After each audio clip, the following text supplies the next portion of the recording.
परिश्रम वगैरह है ना वहाँ पर, परिश्रम करते हैं। लाओ देखिए क्या होता है।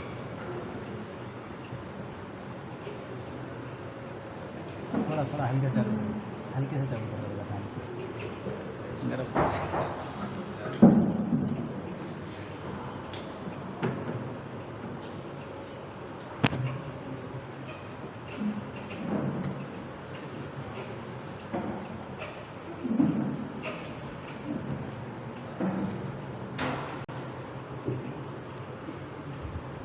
हरे कृष्णा। जय राधा माधव कुंज बिहारी,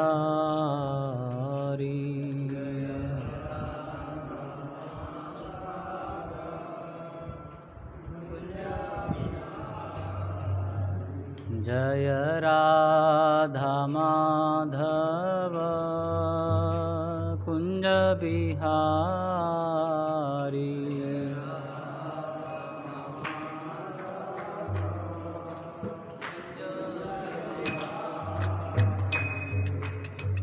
गोपीजन वल्लभ गिरिवरधारी,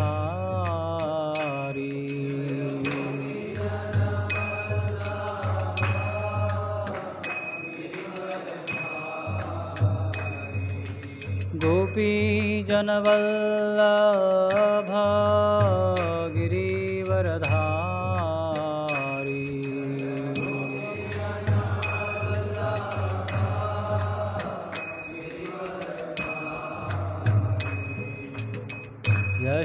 यशोदानंदन व्रजजनरंजना,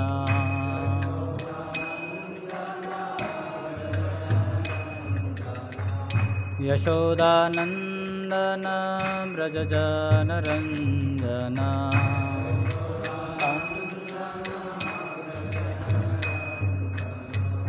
यमुना तीरा वनचारी,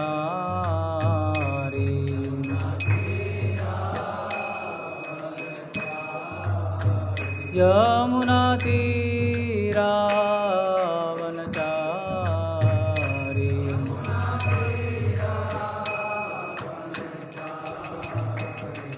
जय राधा माधव कुंज बिहारी,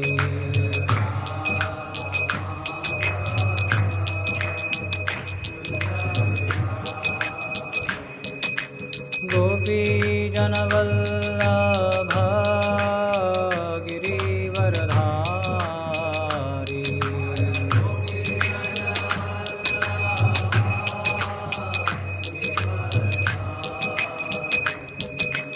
गोपीजन वल्लभ गिरिवरधारी,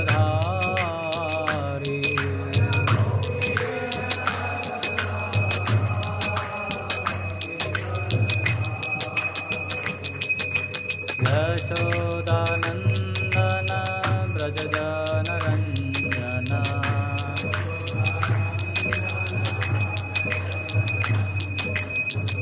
यशोदानंदन व्रजजनरंजना,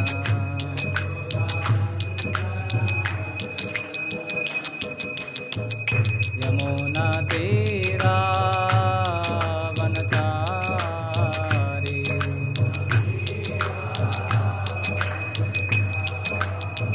यमुना तीरा वनचारी,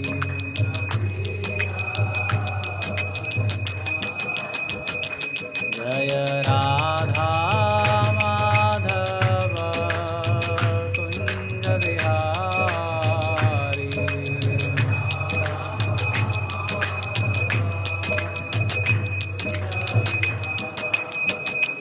जय राधा माधव कुंज बिहारी,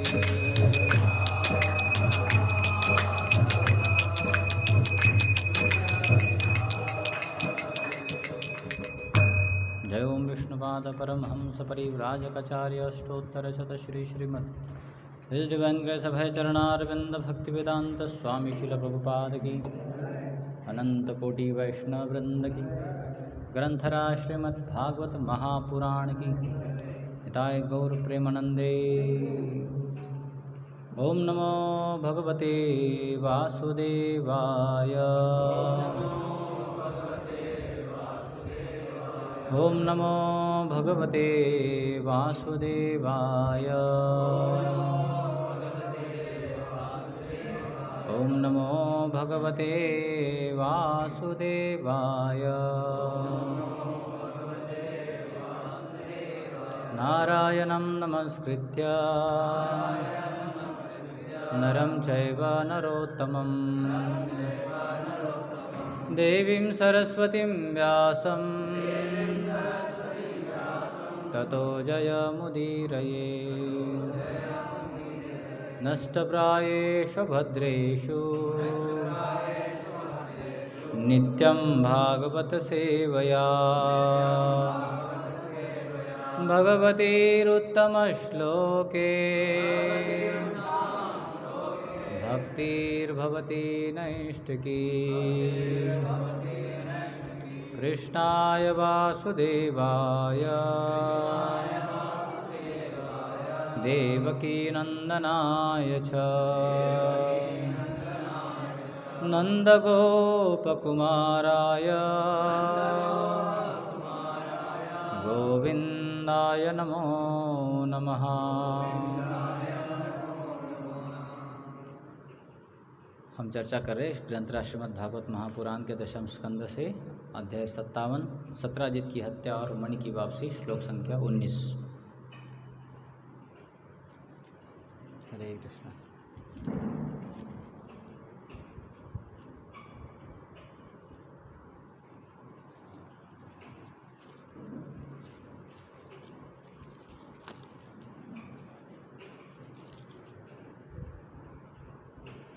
गरुडध्वजमारुह्य रथं रामजनार्दनौ अन्वयातां महावेगे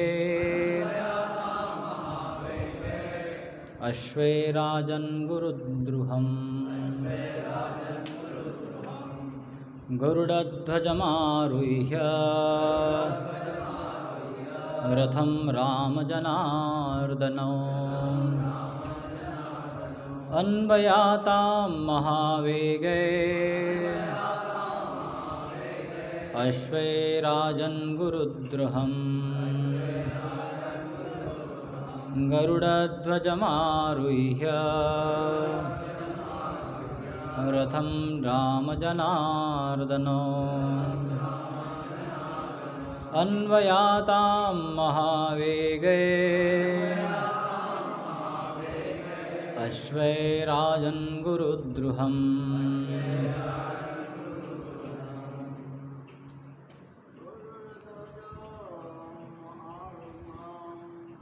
गरुडध्वजम् आरुह्यं रथं रामजनार्दनम् अन्वयातं महावेगे अश्वैराजन् गुरुद्रुहम्। गरुडध्वजम् आरुह्य रथं रामजनार्दनम् अन्वयातां महावेगे अश्वैराजन् गुरुद्रुहम्। गरुडध्वजमारुह्य रथं रामजनार्दनौ अन्वयातां महावेगे अश्वैराजन् गुरुद्रुहम्। गरुडध्वजमारुह्य रथं रामजनार्दनौ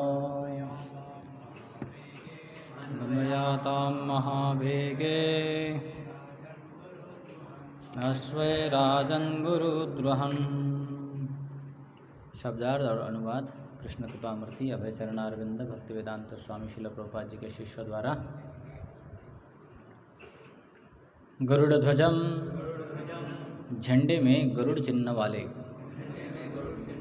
आरुह्य सवार होकर, रथम रथ में, राम बलराम, जनार्दनौ तथा कृष्ण ने, अन्वयाताम पीछा किया, महावेगै अत्यंत तेज, अश्वैहि घोड़ों से, राजन हे राजा परीक्षित, गुरु अपने श्रेष्ठ की, सत्राजित की जो उन्हें उनके ससुर थे, द्रुहम हिंसा करने वाला। अनुवाद। हे राजन, कृष्ण तथा बलराम कृष्ण के रथ पर सवार हुए, जिस पर गरुड़ चिन्हित ध्वजा फरहा रहा था और जिसमें अत्यंत तेज घोड़े जूते थे। वे अपने श्रेष्ठ ससुर की हत्या का पीछा करने लगे। ओम अज्ञानतिमिरन्धस्य ज्ञानाञ्जनशलाकया चक्षुरुन्मिलितं येन तस्मै श्रीगुरवे नमः। श्रीचैतन्यमनोभीष्टं स्थापितं येन भूतले स्वयं रूप कदा मह्यं ददाति स्वपदान्तिकम्। वन्देऽहं श्रीगुरो श्रीयुतः पदकमलं श्रीगुरून् वैष्णवांश्च श्रीरूपं साग्रजातां सहगण रघुनाथान्वितं तं सजीवं साद्वैतं सावधूतं परिजनसहितं कृष्णचैतन्यदेवं श्रीराधा कृष्णपादान् सहगण ललिता श्रीविशाखान्वितांश्च नमो ॐ विष्णुपादाय कृष्णप्रेष्ठाय भूतले श्रीमते भक्तिवेदान्त स्वामिन्निति नामिने। नमस्ते सरस्वते देवे गौरवाणी प्रचारिणे निर्विशेषा शून्यवादी पाश्चात्यदेशतारिणे। नमो महावदन्याय कृष्णप्रेमप्रदायते कृष्णाय कृष्णचैतन्य नाम्ने गौरत्विषे नमः। हे कृष्ण करुणा सिंधु दीनबंधु जगत्पते गोपेश गोपिका कांत श्रीराधा कांत नमोस्तुते। तप्त कांचन गौरांगी श्रीराधे वृंदावनेश्वरी वृषभानुसुते देवी प्रणमामि हरिप्रिये।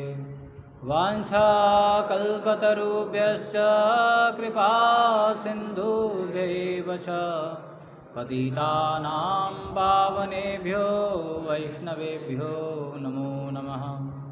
जय श्री कृष्ण चैतन्य प्रभु नित्यानंद श्री अद्वैत गदाधर श्रीवासादि श्री गौर भक्तवृंद। हरे कृष्णा कृष्णा कृष्णा हरे हरे, हरे राम राम राम हरे हरे।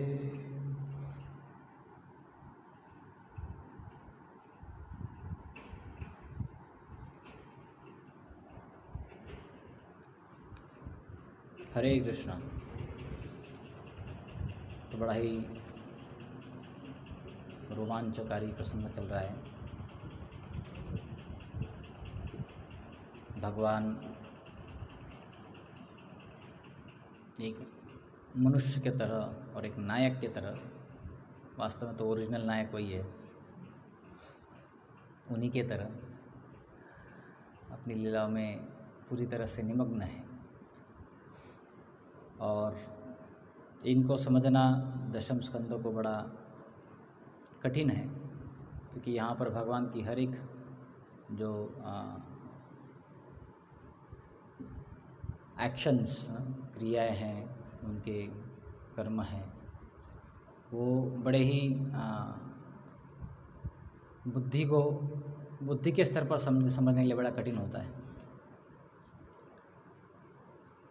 और यहाँ की जो लीला तो बड़ी अंतरंग लीला है भगवान की, जो भगवान के परिवार में अभी जा रहे हैं हम द्वारका में, वहाँ पर उनके ससुर है, उनकी पत्नी है, उनके रिश्तेदार है, और वहाँ पर उनकी क्या वार्तालाप हो रही है। तो स्वाभाविक तरीके से जो अशुद्ध आत्मा होती है, बद्ध जीव होता है, वो देखता है कि अरे सब कुछ तो समान ही है, उनको भी ससुर है, हमें भी ससुर है, उनको भी पत्नी, हमें भी पत्नी है, उनके भी बच्चे, हमारे बच्चे हैं, उनको भी दुश्मन है, हमको भी दुश्मन है। तो थोड़ा लगता है कि हम और वो समान ही हैं, और वहीं से वो गलती कर जाता है। तो आज के इस प्रसंग में हम देख रहे हैं कि कैसे भगवान कृष्ण और बलराम दोनों भगवान कृष्ण के रथ पर सवार हो रहे हैं। जो रथ है गरुड़ चिन्ह से चिन्हित है और ध्वजा फहरा रहा है, और घोड़े अत्यंत तेज थे वहाँ पर, और वो पीछा करने लगे किनका? हाँ, शतधन्वा। तो शतधन्वा ने बड़ा कार्य किया था। जब अक्रूर ने और कृतवर्मा ने उनको बोला था, तो उन्होंने क्या किया, जाकर मणि उनसे ले लिया, समंतक मणि ले लिया और उनकी हत्या कर दी। जब वो पता चला तो सब जन बहुत दुखी हुए, सत्यभामा तो और भयंकर दुखी हुई। कृष्ण बलराम को जब पता था तो बड़े आश्चर्यचकित हुए, कैसे कर सकता है। वापस आने के बाद में उन्होंने निश्चय ले लिया कि मैं तो जो ये हत्यारा है इसका तो वध करेंगे। तो ये सुन के फिर जो शतधन्वा थे बड़े भयभीत हो गए। तो तुरंत जिन लोगों ने सलाह दी उनके पास गए। वो कौन थे सलाह देने वाले? कृतवर्मा और अक्रूर। कृतवर्मा के पास जाकर बोले ये तो भगवान है दोनों, इनसे कौन पंगा लेगा। और इनके साथ में जो भी अलग सलत बात किया तो अपना ऐश्वर्य भी खो बैठे और खुद के जीवन भी को भी खो बैठे हैं, तो उचित नहीं है। बाद में अक्रूर जी के पास जाते, अक्रूर जी को भी बोलते, तो अक्रूर जी बोलते अरे अक्रूर जी तो ये तो छोटे से बालक थे, तब से ही उन्होंने गोवर्धन उठाया था, बड़े महान व्यक्ति है तो इनके साथ ऐसे कैसे कर सकते हैं। तब उसको समझ में आता है अभी तो मेरा बचने को कोई रास्ता नहीं है, तो चलो दौड़ निकलते हैं। उसको क्या पता, वो तो भगवान को भगवान मतलब वो एक स्तर नहीं था, वो भगवान को समझे, सोच रहे कि मैं भगवान से भाग सकता हूँ। भगवान बोलते मृत्यु सर्वहरश्चाह, तो भाग रहे थे, दौड़ रहे थे वो, और उनके पीछे फिर कृष्ण बलराम भी दौड़ रहे। तो अगले श्लोक में बताया जाता है, मैं थोड़े अगले श्लोक पढ़ूंगा जहाँ पर तात्पर्य नहीं है, और ये पूरा ये चल रहा है, लीला चल रही है, और फिर चर्चा करेंगे बीच में थोड़ा। मिथिला के बाहर एक बगीचे में वह घोड़ा जिस पर शतधन्वा सवार था गिर गया। इतना दौड़ा घोड़ा ही थक गया। घोड़ा जनरली बैठता नहीं है, घोड़ा खड़ा ही रहता है, खड़े खड़े सोता है वो, इसलिए उसको अश्व, हॉर्स पावर, बहुत पैशनेट होता है, भयंकर रजोगुण होता है। तो लेकिन वो इतना दौड़ा है उसको कि वो गिर पड़ा। भयभीत होकर उसने घोड़ा वहीं छोड़ दिया और पैदल ही भागने लगा। मतलब पकड़ लेंगे पीछे से आके, ऐसा डर के मारे, इतना भयभीत हो गया था कि सोच रहा कि अभी कैसे तो बचाना है, कैसे तो जान बचानी है। कृष्ण क्रुद्ध होकर उसका पीछा कर रहे थे, और कृष्ण बड़े तेजी से पीछे से आ रहे थे। चूँकि शतधन्वा पैदल ही भागा था, इसलिए भगवान ने भी पैदल ही जाते हुए अपने तेज धार वाले चक्र से उसका सिर काट लिया। तब भगवान ने समंतक मणि के लिए शतधन्वा के सभी वस्त्र को छान मारा। तो वो पैदल निकले, तो फिर वो युद्ध का नियम है, रथ के ऊपर वाला रथ के ऊपर से मार करेगा, या पैदल है तो पैदल वाले से। तो इसका घोड़ा मर गया था तो फिर वो भागने लगा तो भगवान भी नीचे और भागने लगे, और धीरे धीरे उन्होंने क्या कर दिया, अपना सुदर्शन निकाल दिए, ख़त्म कर दिए। और जैसे ख़त्म किए, सबसे पहले भगवान ने क्या किए, उसके कपड़े खोजे, जेबें होती होंगी उनको अपने कुर्ते को। मणि न पाकर भगवान कृष्ण अपने बड़े भाई के पास गए और कहने लगे, बलराम जी तो थे ही रथ के ऊपर, हमने व्यर्थ ही शतधन्वा को मार डाला, उसके पास वह मणि नहीं है। उसका जेब में देखा, नहीं मिला। फिर बलराम जी के पास में गए, बलराम जी को बताया कि अरे ये तो मार डाला इसको, लेकिन इसका मणि नहीं है इसके पास। तो बलराम जी बोलते हैं, उत्तर देते हैं, निस्संदेह शतधन्वा ने मणि को किसी के संरक्षण में रख छोड़ा होगा। तुम नगरी में लौट जाओ और उस व्यक्ति को ढूंढो। जिसका मतलब बलराम जी के मन में दूसरा कुछ विचार चल रहा था, तुम जाओ, मुझे दूसरा कार्य करना है। क्या कार्य करना था उनको? मैं विदेह के राजा से भेंट करना चाहता हूँ। कि कहाँ तक पहुँचे थे वो? हाँ, मिथिला तक पहुँचे थे। तो फिर बलराम जी बोल रहे कि मैं विदेह के राजा को भेंट करना चाहता हूँ, क्योंकि वे मेरे अत्यंत प्रिय है। हे राजन, यह कहकर प्रिय यदुवंशी बलराम ने मिथिला नगरी में प्रवेश किया। कृष्ण तथा बलराम ने अंत में शतधन्वा को, ये तात्पर्य में छोटा तात्पर्य है, कृष्ण तथा बलराम ने अंत में शतधन्वा को मिथिला के बाहरी क्षेत्र में पकड़ा था, क्योंकि इस नगर का राजा बलदेव का प्रिय मित्र था, इसलिए उन्होंने इस नगर में प्रवेश करने और वहीं कुछ समय बिताने का निश्चय किया। तो ये बड़ा विशेष प्रसंग आता है ना, थोड़ा मन में प्रश्न आता है कि बलराम जी अरे ऐसे कैसे बीच में से छोड़ के चले गए। जो कर्मनिष्ठ व्यक्ति होते हैं, उस मन में भी विचार आ सकता है कि अरे तो बहुत बड़े प्रोजेक्ट पे निकल गए, बीच में से उसको छोड़कर दूसरी तरह चले गए। लेकिन भगवान भक्तवत्सल है, उनकी सबसे बड़ी प्राधान्यता रहती है कि भक्तों के साथ में आदान प्रदान करना। तो प्रोजेक्ट तो चल ही रहा था, कृष्ण को प्रोजेक्ट में लगा दिए, आप चले जाओ वापस, और मैं जो है इनको मिलकर आता हूँ। ये बड़ा विशेषता है भगवान की। भगवान अपने भक्तों के साथ में हर स्थिति में आदान प्रदान करते हैं। ऐसे ही स्थिति कृष्ण ने भी की है। अब इसी के पहले जब रुक्मिणी जी का स्वयंवर हो रहा था, तो उसके पहले भी भगवान के ऊपर कितना बड़ा समस्या था। अगर देखा जाए तो आक्रमण हो रहा था। किन से आक्रमण हो रहा था? जरासंध का आक्रोशन हो रहा था। उसके साथ साथ में कालियोन भी आ गए थे, और 16 बार तो उसको हरा दिया था पूरी तरह से। 17वीं बार भगवान को जब मारने जा रहे थे तो क्या हो गया, लेटर आ गया माता रुक्मिणी का। जैसे लेटर आया तो उन्होंने डिसाइड कर लिया, नहीं अभी छोड़ो, दूसरी तरफ जाना है। तुरंत जो है उन्होंने अपना विचार बदल दिया, क्योंकि उनको भगवान बहुत ही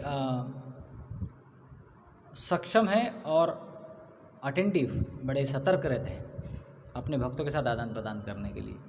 कभी कभार हम गतिविधियों में बहुत व्यस्त हो जाते हैं तो बहुत सारे अच्छे अच्छे कामों को भी भूल जाते हैं, वैसे ही भूल जाते हैं बोलना।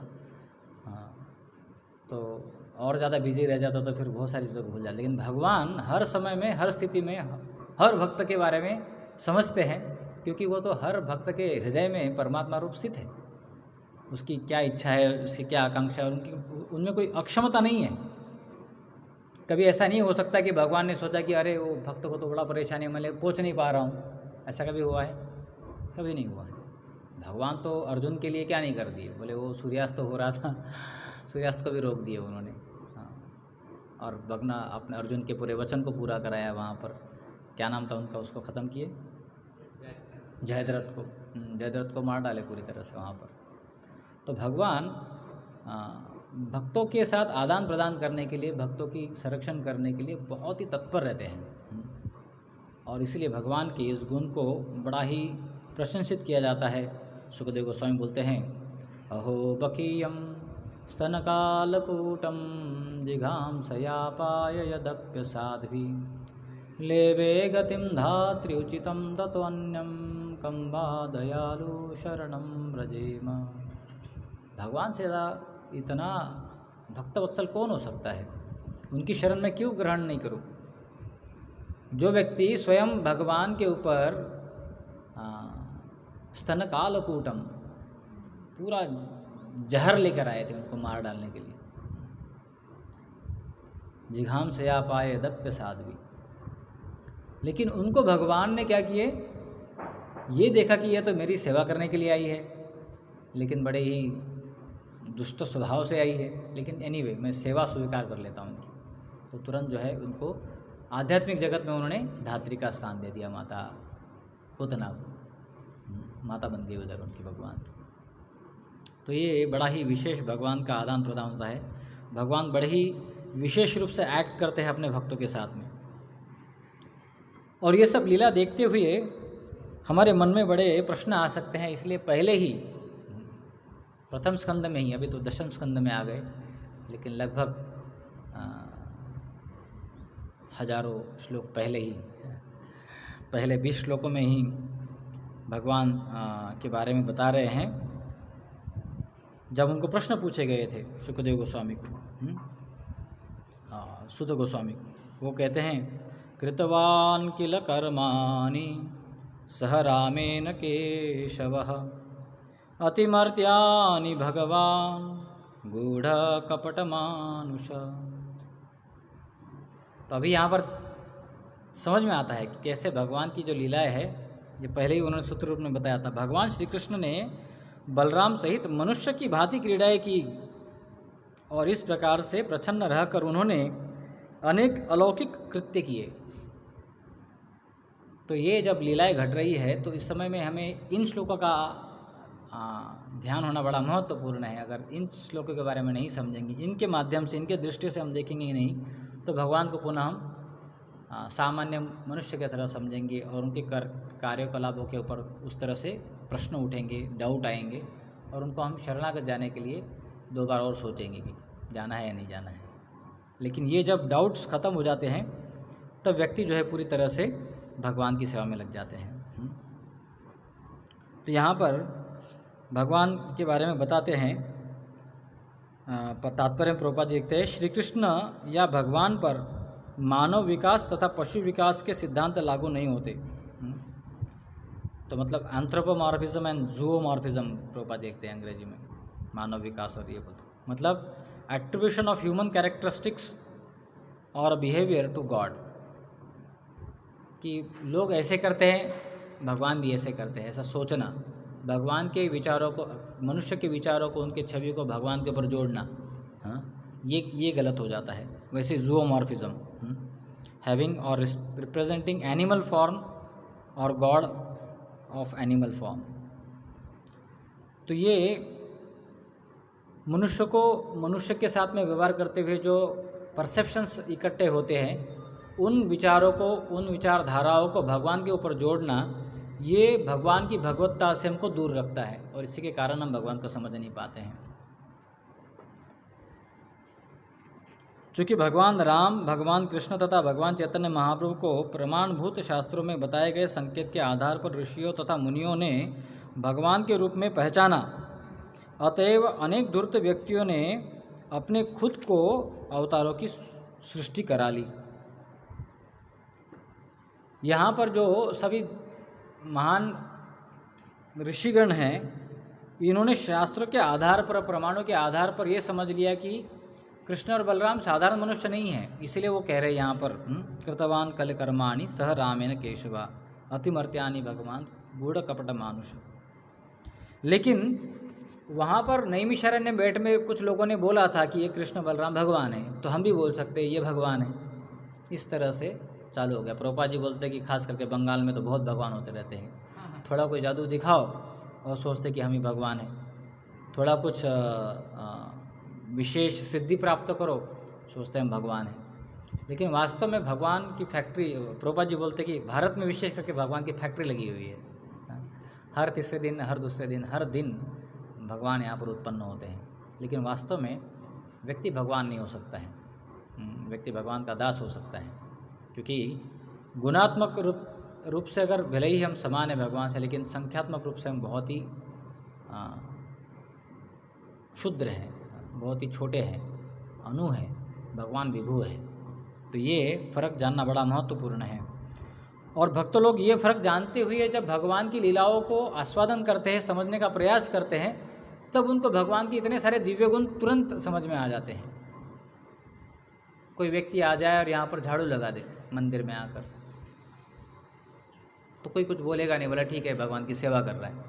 लेकिन कोई बड़े पुरुष है, बड़े महान व्यक्ति है, मुख्यमंत्री हमारे, वो आकर झाड़ू लगाए, वो भी सैफरान में ही है, झाड़ू लगा रहे हैं यहाँ पर भगवान के मंदिर में, तो लगेगा कोई ब्रह्मचारी झाड़ू कर रहे हैं। लेकिन कोई बता दे भाई अरे ये तो मुख्यमंत्री है यहाँ के, तो बहुत सारे फोटोग्राफर सब चला जाएंगे ना देखने के लिए, समझने के लिए कि अरे ये तो बहुत बड़े व्यक्ति है, ऐसे कैसे व्यवहार कर रहे हैं, ये तो बड़े महान हैं, ये तो बड़े विनम्र हैं।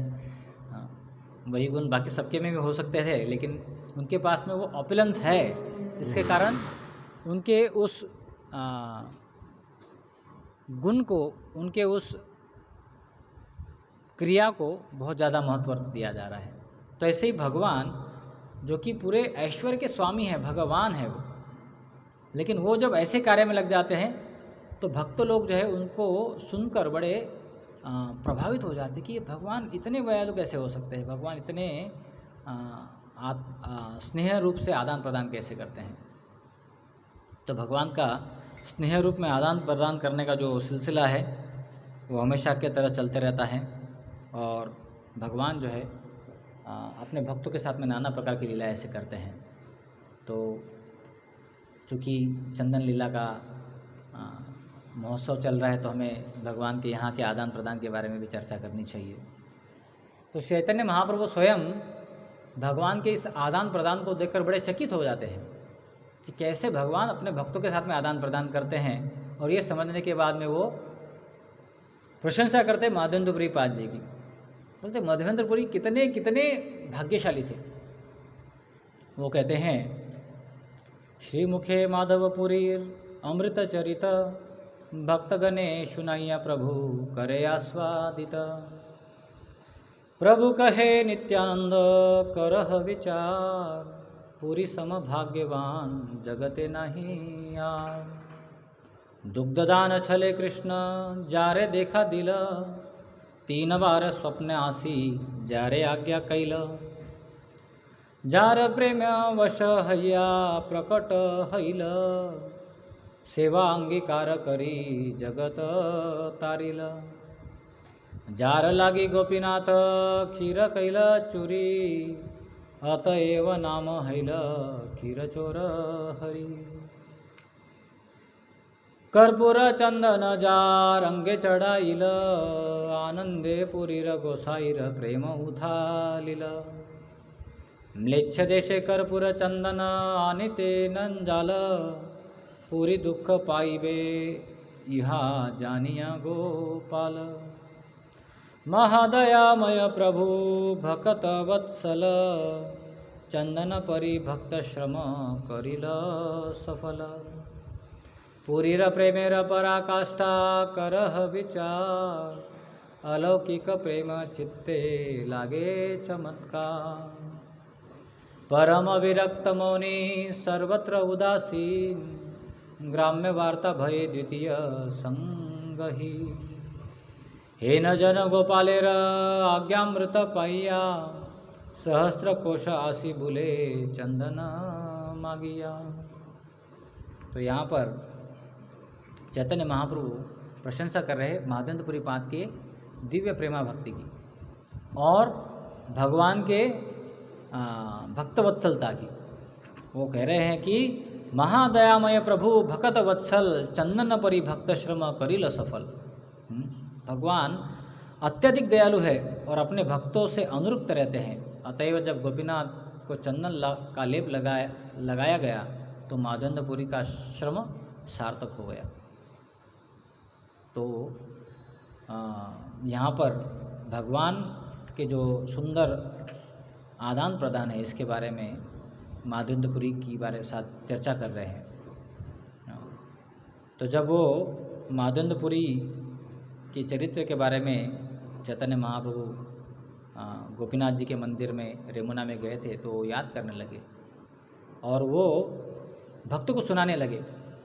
तो भक्तों को सुनाना एक बात है और सुनाते सुनाते उसका आस्वादन करना दूसरी बात है।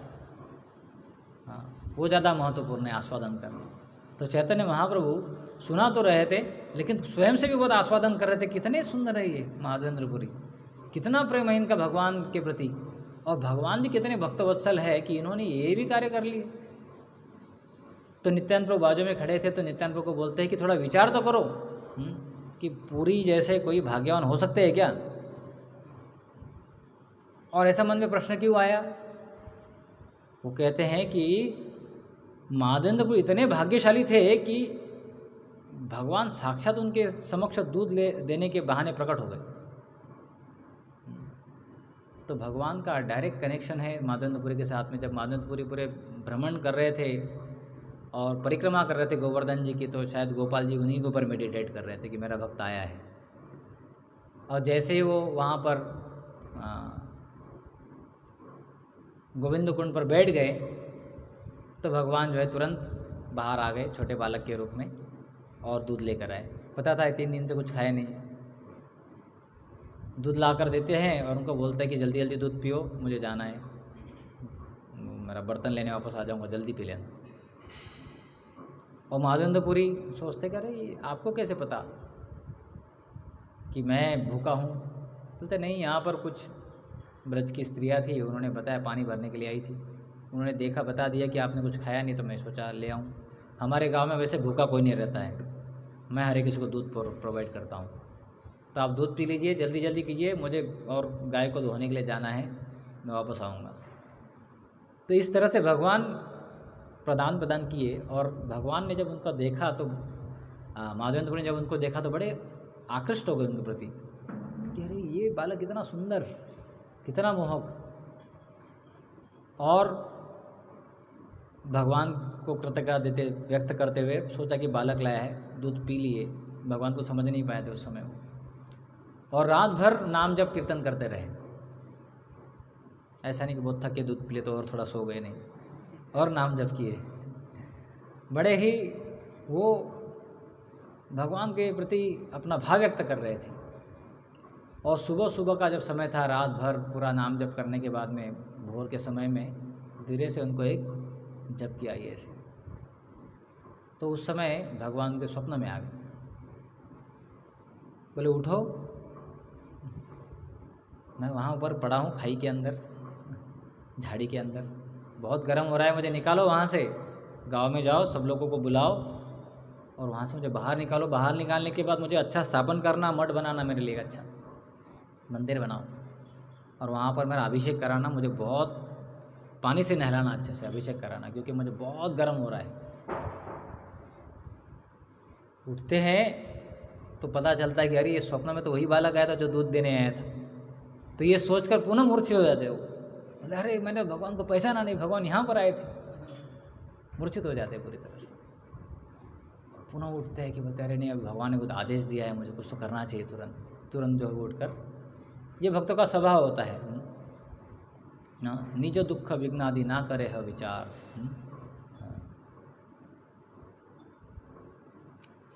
तो खुद का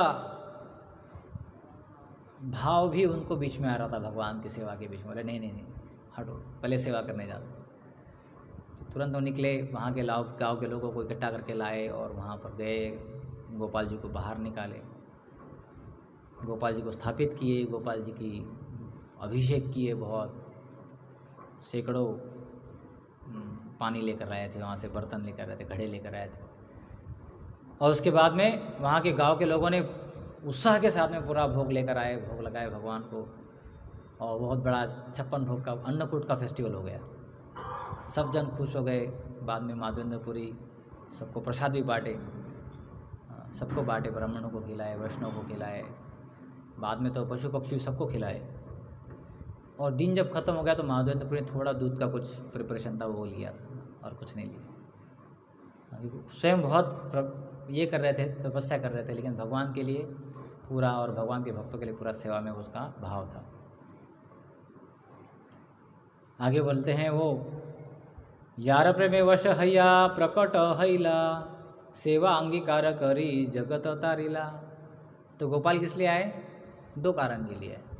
एक तो माधवेंद्रपुरी का प्रेम आस्वादन करने के लिए, और दूसरा पूरे विश्व को, जगत को तारने के लिए, क्योंकि वहाँ पर वो खड़े हैं, गोवर्धन जी के ऊपर थे, बाद में नीचे मथुरा में आए, अभी वो नाथद्वारा में खड़े हैं। इतने लोग जाते हैं और वहाँ पर सबका उद्धार होता है, श्रवण करते हैं, दर्शन करते हैं भगवान जी का। तो ये है विशेष उनके पराकाष्ठा। और यही नहीं, भगवान ने तो हद कर दी। खुद के लिए तो माखन चोरी करते थे, यहाँ पर भक्तों के लिए खीर भी चोरी कर ली। तो जार लागी गोपीनाथ खीर कैलो चोरी, अतएव नाम हैल खीर चोर हरि। तो भगवान ये तो खीर चोर है, इनका नाम पड़ गया खीर चोर। क्यों? क्योंकि उन्होंने अपने भक्त के लिए खीर चोरी की। माधवेंद्रपुरी जब आए थे यहाँ पर यमुना में, तो भगवान गोपीनाथ का दर्शन लेके बड़े खुश हो गए।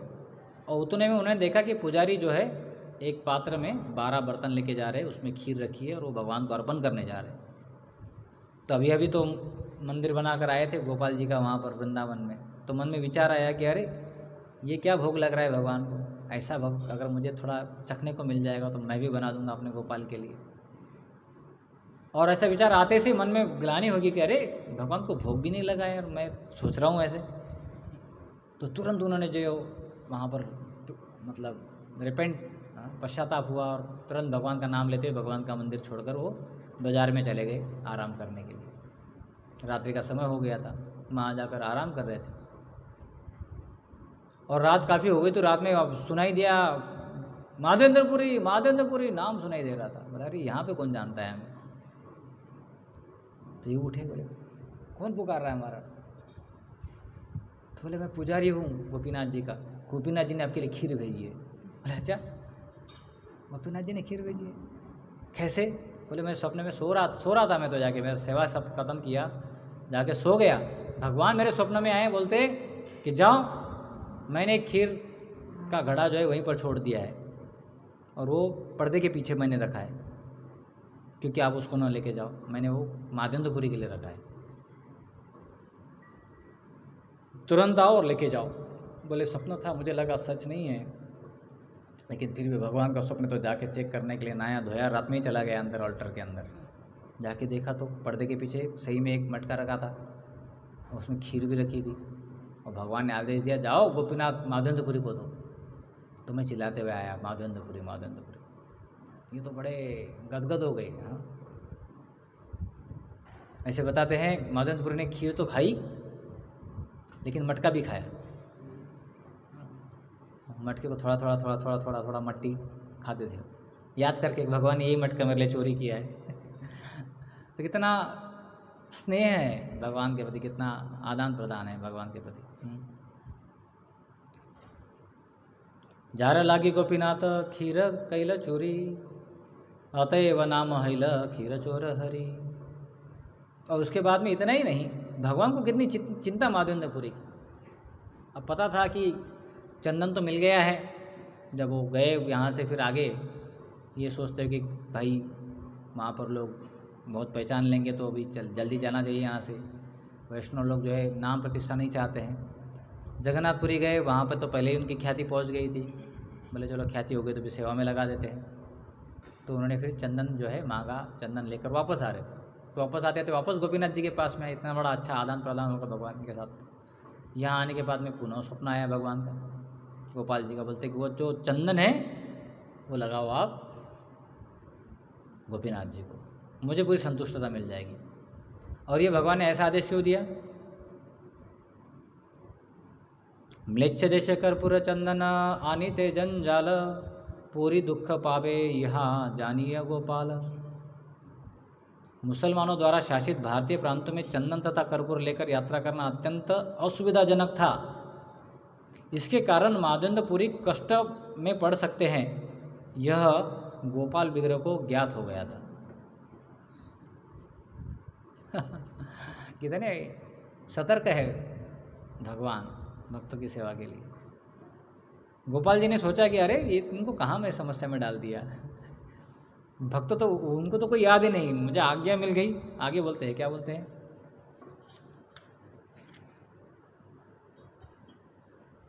हेन जन गोपालेर आज्ञामृत पाइया सहस्त्र कोश आसी बोले चंदन मागिया। गोपाल जी का दिव्य आदेश पाकर इस महापुरुष ने मांगकर चंदन एकत्र करते हुए हजारों मील की यात्रा की। तो इनको दिमाग में एक ही चढ़ा था, क्या चढ़ा था? भगवान ने बोला चंदन लाना है, बस वो लेना है। समझ में कुछ भी आए बीच में कोई प्रॉब्लम नहीं है, हमको लगना है बस। तो ये बड़ा विशेष आदान प्रदान है। भूखे रहे तब अन्न मागी या न खाय, हे न जन चंदन भार वही लाइया जाय। माधवेंद्रपुरी ने भूखे रहने पर भी किसी से खाने के लिए भोजन नहीं मांगा। इस विरक्त पुरुष ने श्री गोपाल के निमित्त चंदन का भार वहन किया। मनेक चंदन तोला विशेष कर्पूर, गोपाल पाई पाराई यही आनंद प्रचुर। अपनी निजी सुख सुविधा की चिंता न करके माधवेंद्रपुरी 1 मन चंदन लगभग 82 पौंड मतलब 41 किलो और 20 तोला लगभग 8 औंस कर्पूर गोपाल के विग्रह को लेप करने के लिए उठा लाए। यही दिव्य आनंद उनके लिए पर्याप्त था। क्या मिला था फल उसमें? दिव्य आनंद की अनुभूति। तो कभी कभार हम सेवा करने के बाद में सेवा का फल ढूंढते हैं। रमेश प्रभु ने कर सेवा दिया तो थोड़ा महाप्रसाद मिलेगा क्या नहीं मिलेगा, लेकिन यहाँ पर भाव ऐसा है कि सेवा मिल गई ना, उसी से खुशी है, एकदम आनंद ही आनंद है उसके में। भगवान ने सेवा दी हमें, उस सेवा से ही आनंद होता है। ये सेवानंद जो है इटर्नल, ये हमसे कोई छीन नहीं सकता है। कभी कभार सेवा करते समय सेवा का जो मेवा मिलता है, मेवा के लिए बड़ी परेशानी हो सकती है जब उसके ऊपर बहुत सारे हिस्सेदार आ जाते हैं या हमारी बहुत ज़्यादा आसक्ति बन जाती है कि हमने भगवान की सेवा की तो मेवा तो हमें ही मिलना चाहिए इस तरह से जब विचार आ जाते हैं तो भगवान भक्तों को बड़ा कठिनाई हो जाती है। लेकिन जब भक्त भगवान की सेवा से ही संतुष्टि प्राप्त करता है कि मुझे सेवा मिली है, यही सबसे बड़ा धन है, तो ये धन जो है वहाँ से उनसे कोई चुरा नहीं सकता। वो भक्त हमेशा आनंदित ही रहेगा, उस भक्त को कभी परेशानी नहीं होगी, क्योंकि वो तो सेवा में इंटरेस्ट रखता है।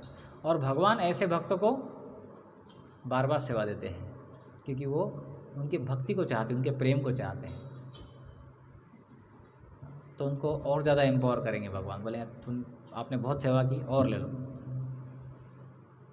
प्रभुपाद जी ने जैसे, प्रभुपाद जी बोलते कि मुझे भगवान ने 2 बार टेस्ट किया, एक बार सब कुछ छीन लिया मेरे से और दूसरी बार सब कुछ दे दिया।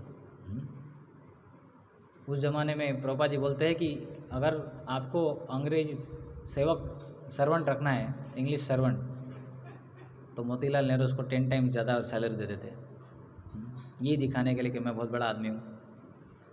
और प्रभुपाद जी बोलते see so many are there now, they are serving me without I pay anything to them, in fact they are rendering service to me. तो प्रभुपाद जी वास्तव में बहुत ऑपुलेंस दिए भगवान ने, ये देखते हुए कि ये तो बड़े सुंदर तरीके से पूरा प्रचार कर रहे हैं मेरे नाम का। तो ये भी बड़ा सुंदर शिक्षा हम प्राप्त कर सकते हैं यहाँ पर।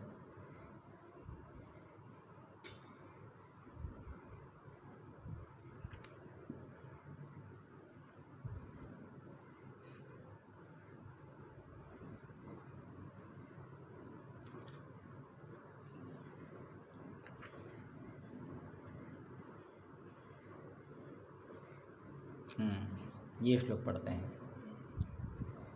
यही तार गाढ़ प्रेमा लोके देखा इते, गोपाल तारे आज्ञा दिल चंदन आनिते। श्री गोपाल यह दिखलाना चाहते थे कि माधवेंद्रपुरी कृष्ण से कितना प्रगाढ़ प्रेम करते हैं, अतएव उन्होंने नीलाचल से चंदन तथा कर्पूर लाने के लिए उनसे कहा। ठीक इसी के श्लोक के चलते हुए प्रभुपाद जी बोले ना, एक बार भक्तों ने बोला प्रभुपाद जी चैतन्य महाप्रभु और भगवान थे तो उन्होंने प्रचार क्यों नहीं किया हर जगह पर? भगवान क्या, प्रभुपाद जी क्या बोले?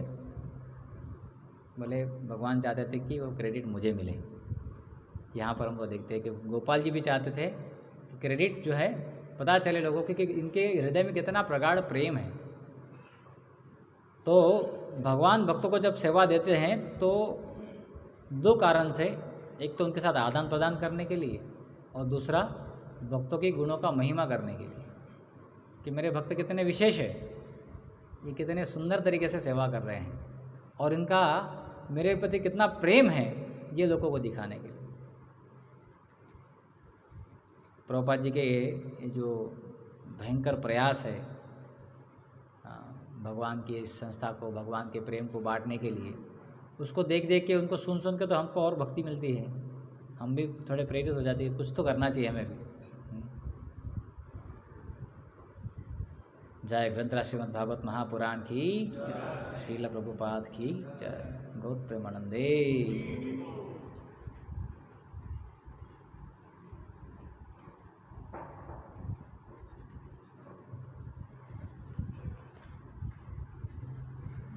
टिप्पणी कोई प्रश्न?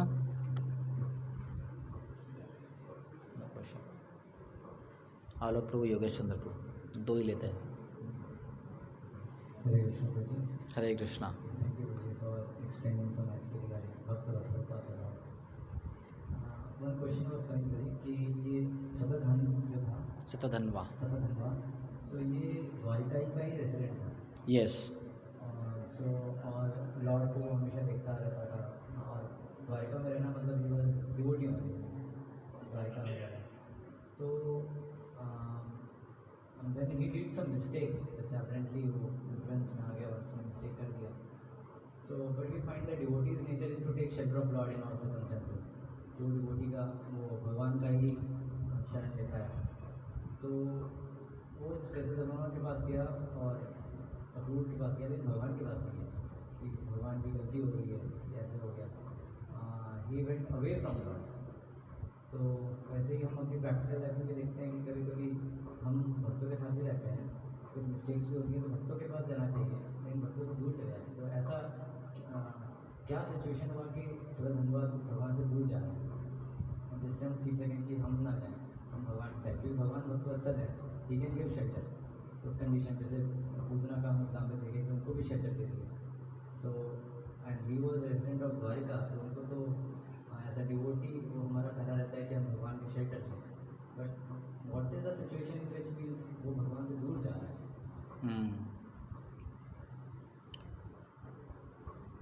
बड़ा अच्छा प्रश्न है। ये समझना बहुत महत्वपूर्ण है कि भगवान के धाम में भी सभी प्रकार के लोग होते हैं, अलग अलग स्तर पर साक्षात्कार प्राप्त करने वाले।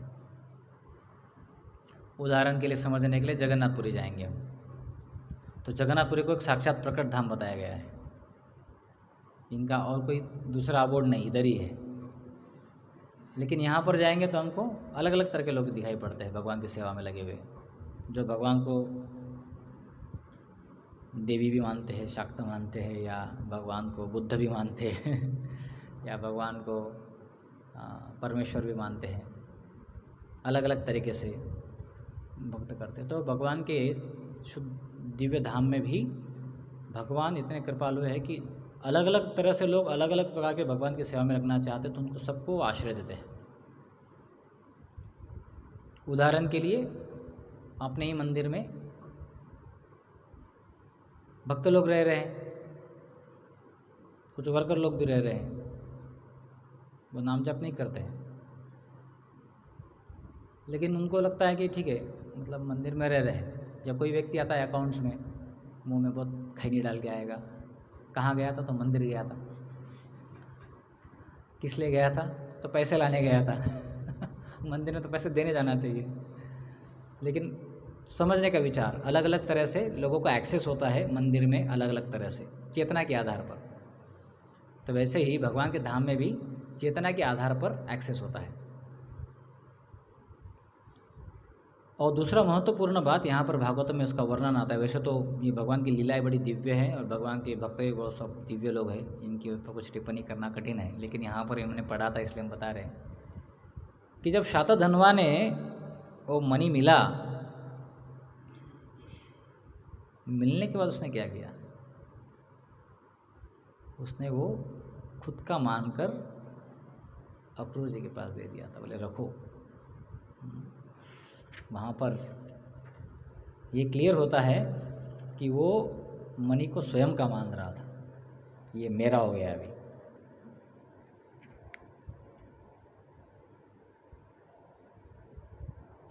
ये श्लोक पढ़ता हूँ मैं आपके लिए।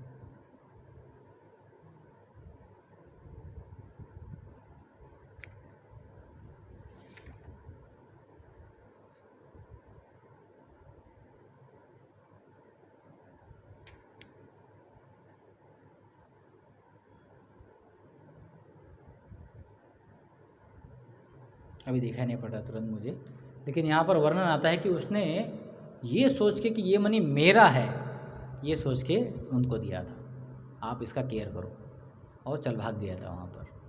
तो आचार्यगण बताते हैं कि इनका ये जो भाव था ये उचित नहीं था।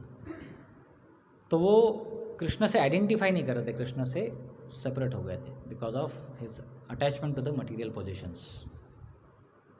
तो ऐसे ही भक्तों के संग में रहते हुए कभी कभी हम भक्तों का या भगवान का आश्रय नहीं लेते, उनसे दूर जाते हैं, क्योंकि हम भौतिक आसक्तियों का आश्रय ग्रहण करते हैं।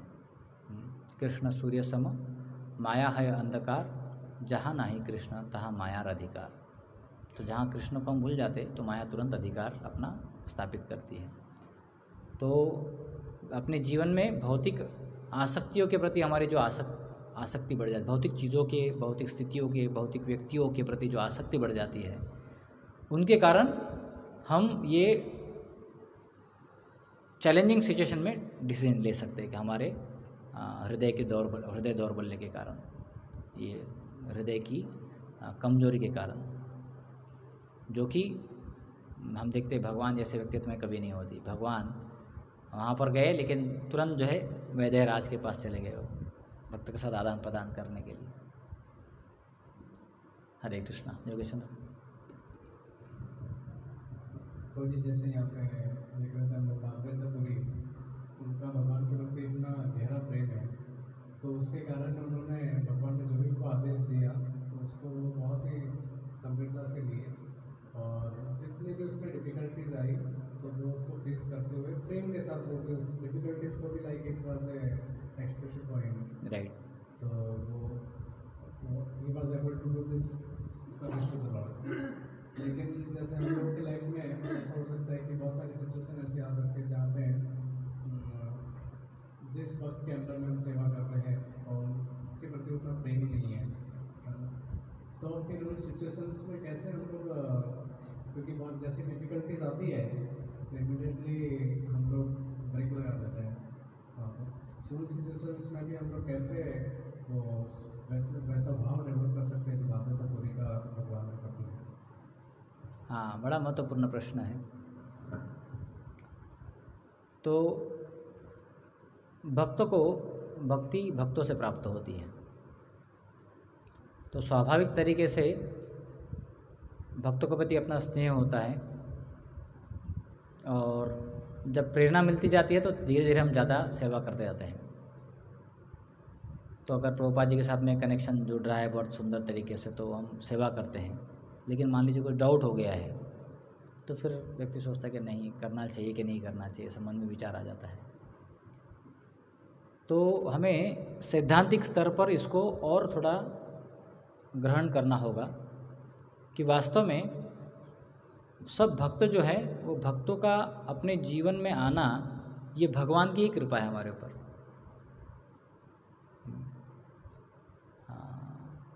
क्या श्लोक है? यस्य देवे परा भक्ति यथा देवे तथा गुरु तस्य ही कथिता अर्थ प्रकाशन्ते महात्मना।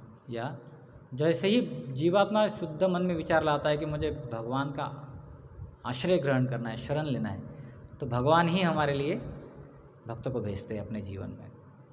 तो एक तरह से हर जीवात्मा का जो है भगवान के प्रति तो है ही, भक्त के प्रति तो है ही, लेकिन भगवान के प्रति भी एक कनेक्शन रहता है। तो हमें दूसरा एक चैलेंज होता है अपने जीवन में। भौतिक जगत में प्रभुपाद जी बोलते हैं कि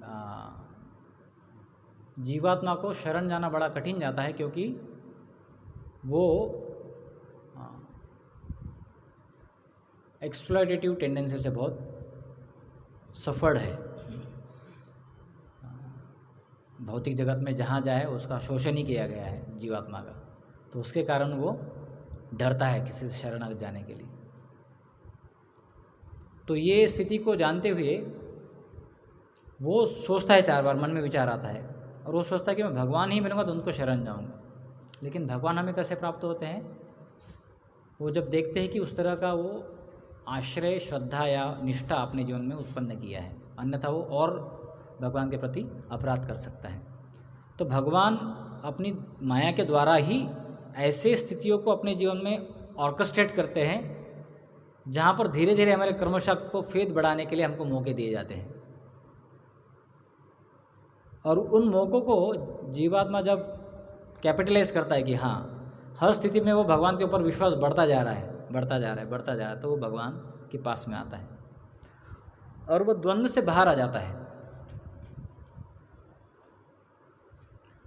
तब उसका भगवान के साथ शाश्वत कनेक्शन होता है। अन्यथा अपने बद्धावस्था में व्यक्ति को केवल कृष्ण की इच्छा करने की, कृष्ण की सेवा करने की इच्छा होती है, क्योंकि वो उसको सब जन त्रुटिपूर्ण दिखाई पड़ते हैं। लेकिन भगवान भी पूरे अपने समक्ष प्रस्तुत नहीं होंगे या प्रेजेंट नहीं होंगे, क्योंकि हम भी उसके लिए पात्र नहीं है। तो भगवान अलग अलग माध्यम से हमारा विश्वास बढ़ाने के लिए हमारे लिए व्यवस्था कर रहे हैं अपने जीवन में। जैसे हम देखते हैं इस्कॉन की हिस्ट्री में, तो इस्कॉन की हिस्ट्री में कितने सारे लोग श्रील प्रभुपाद जी के शरण में आए थे, लेकिन प्रभुपाद जी के आदेशों का पूरी तरह से जो पालन करने वाले थे वो लोग बड़े सुंदर तरीके से, केवल उनका ही उन्होंने जीवन सफल नहीं किया, लेकिन उन्होंने हजारों लाखों लोगों का भी जीवन उद्धार कर दिए, क्योंकि प्रभुपाद जी के ऊपर उनका विश्वास था, श्रद्धा थी, और प्रभुपाद जी पूरे आदेशों का पालन किए थे उन्होंने। प्रभुपाद जी आचार्य हैं।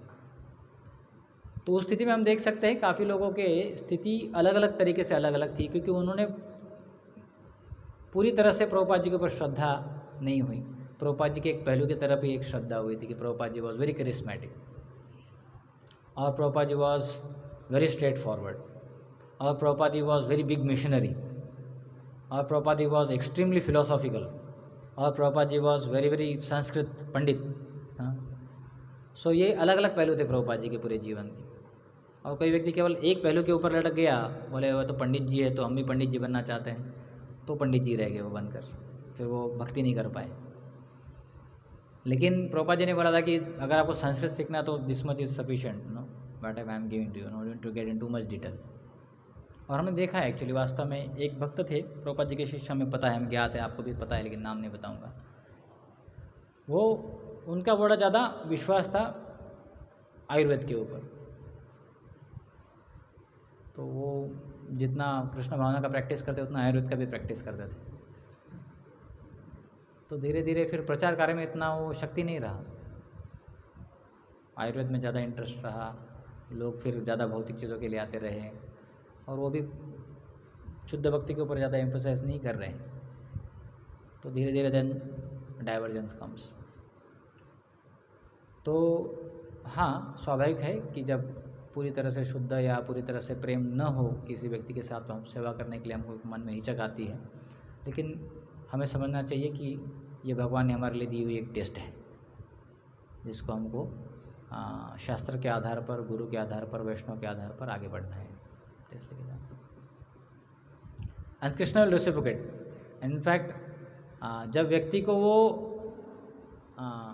अड़चन दिखाई पड़ती है, हमने रिसेंटली एक बड़ा अच्छा स्टेटमेंट सुना था, whenever there are crisis there are opportunities also.